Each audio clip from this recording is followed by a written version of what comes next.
Hola! Toleleje, toleleje. Kunin at basahin, kunin at basahin. Ako po si Kuya Sam Pagaduan, ang inyong kasama sa ating lumalim at mamunga Gospel Reflection. Ngayon ay March 23, 2026. Ang mabuting balita ng Panginoon ayon kay San Juan, chapter 8, verse 1 to 11. Noong panahong iyon, si Jesus ay pumunta sa bundok ng mga Olibo. Kinaumagahay, nagbalik siya sa templo. Lumapit sa kanya ang lahat, kaya't umupo siya at sila'y tinuruan. Nooy dinala sa kanya ng mga eskriba at ng mga pariseyo ang isang babaeng nahuli sa pakikiapid. Pinatayo ito sa harapan nila at sinabi kay Jesus, "Guro, ang babaeng ito'y nahuli sa pakikiapid. Ayon sa kautusan ni Moises, dapat batuhin ang gaya niya. Anong masasabi mo rito?" Itinanong nila ito upang subukin siya nang maisumbong sila laban sa kanya. Ngunit yumuko at sumulat sa lupa sa pamamagitan ng daliri. Ayaw nilang tigilan ng katatanong si Jesus kaya't sila'y tiningnan niya at sinabi ang ganito, "Sino man sa inyo ang walang kasalanan ang siyang maunang bumato sa kanya." At muli siyang yumuko at sumulat sa lupa. Nang marinig nila ito, sila isa-isang umalis, simula sa pinakamatanda. Walang naiwan kundi si Jesus at ang babaeng naroroon. Nasaan sila? Tanong ni Jesus. Wala bang nagparusa sa iyo? Wala po, Ginoo, sagot ng babae. Sinabi ni Jesus, "Hindi rin kita parurusahan. Humayo ka at wag nang magkasala." Ang mabuting balita ng Panginoon. Pinupuri ka namin, Panginoong Hesukristo. Happy Monday po sa inyong lahat. Sa gospel natin ngayon, narinig natin na dinala sa harap ni Jesus ang isang babaeng nahuli sa pakikiapid. Alam mo po, ayon sa batas, dapat siyang batuhin hanggang mamatay. Ngunit si Jesus, sa halip na sumang-ayon, ay nagsabi. Ano ang sabi niya? Ang sino mang walang kasalanan sa inyo, ang siyang unang bumato sa kanya. Isa-isa silang umalis at naiwan ang babae kasama si Jesus.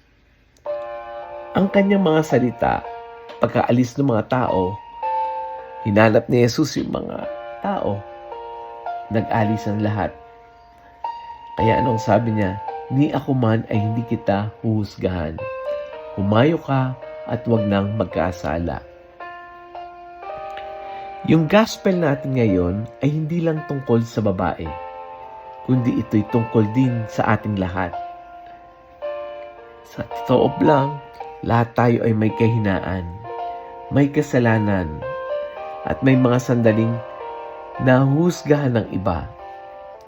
Minsan, tayo rin ay mabilis humusga sa kapwa sa pamamagitan ng pagsisitsit, sa pamamagitan ng social media, sa trabaho o sa pamilya. Pero ang paalala ng Ebanghelyo, lahat tayo ay nangangailangan ng awa ng Diyos.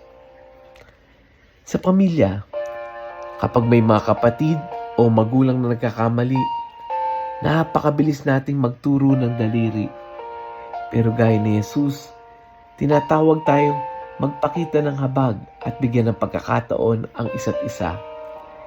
Sa ating komunidad, sa panahon ng social media, mabilis yung tinatawag nating cancel culture. Isang pagkakamali lang, agad binabato na ng salita. Pero si Jesus, nagtuturo ng ibang landas. Ang landas ng pangunawa at pagbibigay ng pagkakataon. At kahit sa ating personal na buhay, minsan tayo mismo ang pinakamaigpit na hukom sa ating sarili.